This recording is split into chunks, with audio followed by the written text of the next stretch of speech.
Hi, I'm Sean here at Frame Destination. We get a lot of questions about how to measure artwork in order to ensure the correct frame size is purchased.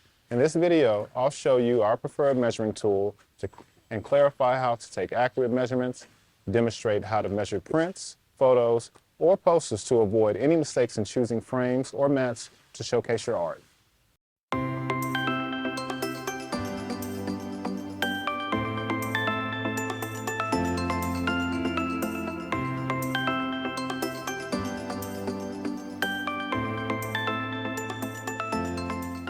If you're an artist, decorator, or DIY framer, you're likely familiar with the importance of accurate measurements. Whether you have a canvas you're fitting to stretcher bars or installing a wall in your home, you'll need to make sure you know the dimensions of your art or wall. You may already have your favorite measuring tape, but if not, let's take a look at the options. There are several different types of measuring tapes, and some are best suited for certain types of work. Here you see our preferred option, which is a contractor's measuring tape. Others that work well are standard wooden rulers, a flat architect's ruler. An old school yardstick is also fine to use if it's in good condition. Even a tailor's measuring tape is fine, although it may be a bit tricky to get it to lay flat. Whichever you use, it will need to extend and lay perfectly straight and flat for accuracy. This is one of our favorites when measuring frames or art. It's long enough to measure multiple sizes, it's rigid so it'll stay straight, and it helps do some of the work for us by identifying the main fractions of measurement. It labels the main ticks, or markings which represent the fractions of an inch. This is helpful because often you'll need to note those fractions if your item is measuring to those ticks. If you don't have these labels on your ruler or tape, let's understand what all the ticks mean so you can easily note them in your dimensions. The markings on the ruler start from the 1 inch mark are 1/16, 1/8, 3/16, 1/4, 5/16, 3/8, 7/16, 1/2, 9/16, 5/8, 11/16, 3/4, 13/16, 7/8, 15/16, and 1 inch. If the measurement is over 1 inch, simply use the number on the ruler and add the fraction. For instance, if it's 2 ticks past the number 3 tick, then the measurement is 3 1/8 inch. Generally, a standard photo or piece of art will come close to an inch or half-inch mark. So remember, the large number ticks are your inch marks, and in between the inch markings are the mid-size half-inch markings. A few other tips. Number 1, make sure you're using the correct unit of measurement. Generally, the dimensions of art or frames in a retail shop in the US or online will be stated in inches. Some rulers or measuring tape have inches marked on one side and centimeters on the other side. So just make sure you're using the side with inches if you have one of those. Number 2, note that some measuring tools have a little extra space at the beginning, so make sure you always start at the 0 mark. Line up the edge of your item at the 0 mark or where the ruler tick begins, not at the edge of the measuring tape. Number 3, have a pen and paper or digital device handy to write down the measurements as you take them. Measure the width of your movie poster and then the height. Be sure to include only the area you want to be seen. If it has a border that you'd like to hide, don't include that in the measurements. The width describes a measurement from left to right, while the height describes a measurement from top to bottom. When frame sizes are labeled, and you'll see this when ordering frames on our site, the width and height is listed in that order. Generally, movie posters have a portrait orientation. That is, it's taller than it is wide. So if this is the case with yours, just remember the smaller number comes first. With our precision custom framing capabilities, we can operate with the dimensions provided to the nearest 1/16. And there's a small amount of tolerance inside the frame. If you are between 1/16 increments, you can round up. Be sure to know which is your width and your height. We want to make sure we don't get those confused since they determine the orientation of the frame and the hanging hardware. When providing your artwork and frame dimensions to our customer service representatives, also indicate the width and the height, in that order.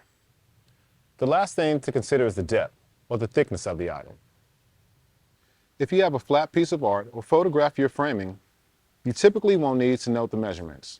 But if you have a thick or three-dimensional piece of art, such as a comic book, canvas art, a textile, etc., that's more than 1/16 inch thick, It's a good idea to let us know so we can make sure the frame rabbit's accommodated. We'll talk about rabbits later in this video. Now, what if you have a print with borders around the image and you want to preserve the border to make sure it's seen when the piece is framed? This may be the case if your art or poster is signed and numbered, or there's a title indicated you want to be able to see, or you just like the look of the border. Determine the amount of border you want to show, and if you want the border to be balanced on both sides and top and bottom as shown here. But be sure to include that area in your measurements. I want a balanced border all around, so I'll make a mark with my pencil out 1 inch on all sides, and then I'll take the width and height measurements, including that area on all 4 sides. If you're not including a mat, this is your artwork size, and subsequently your frame will be the same size as well. Or if you only want the bottom border to show as shown here, there's no wrong answer. It's really just up to your personal preference. All that's left is the fun part of choosing your frame style and color, and then pop these dimensions into our site. If you choose to include a mat board around your art in the framed piece, this can complicate the frame size a little. The mat board surrounds the artwork and adds extra space, so the frame must accommodate the size mat board you choose. Conveniently, on our website, you simply select the border size of the mat you desire, and the website will automatically calculate the frame inside perimeters for you. If you're not including a mat, the frame size will match the artwork size. But let's look at how to calculate those measurements if you need to yourself. There are 2 important measurements for a mat: the exact opening and the external size. The mat exact opening is the dimension of the hole cut in the mat. The size the mat is labeled is the opening size. However, there'll be slight variation when you measure with the tape measure, and here's why.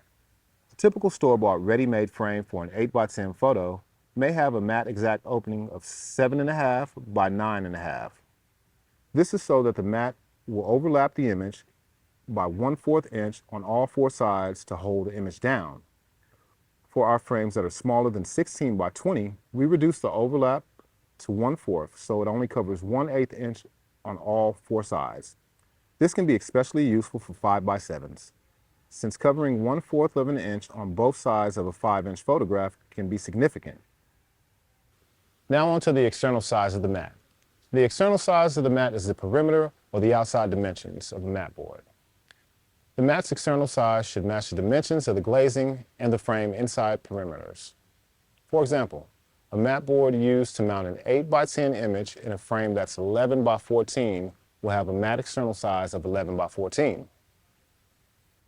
Now, of course, the width of the mat's border will affect the external dimensions, and that can vary greatly, especially if you're cutting the mat yourself or ordering a custom frame kit.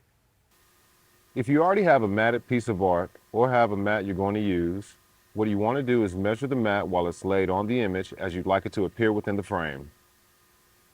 If you don't have a mat yet, but let's say you know you want a mat that's 3 inches thick around your art. To determine the full size of your art plus mat, you'll take the mat border size of 3 inches and double it to get 6 inches, since the mat will be on both sides of your art. Then start your measurement from the 6-inch mark on your measurement tape. Hold down the measuring tape at the 6-inch mark on either the right or the left side of your art, and then extend it to the opposite edge. Repeat for the height.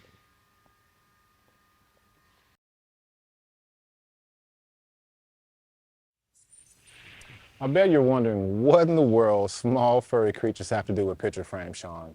I'm glad you asked. Now for more bonus tips on measuring, let's take a look at the rabbit.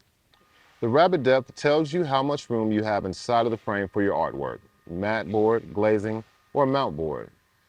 Some frame moldings are not deep enough to allow a canvas or double mat or even an 8-ply mat to fit. At Frame Destination, almost all of our frames are deep enough for double mats. Any frame with a 3/8 inch rabbit or larger can handle a double mat. A 3/8 inch is the standard size content depth for most frames. And we have a long list of frames with a deep enough rabbit to accommodate canvas. See the link in the description of this video for the guides to those frames. And there you have it. Thank you for watching. Even though measurement math can seem fuzzy, we hope you can see a bit of method in the madness. And if not, no worries, because Frame Destination is here to help. For any questions or to order your custom frames, please call 972-479-1188, chat with us on our website, or email us at info@framedestination.com.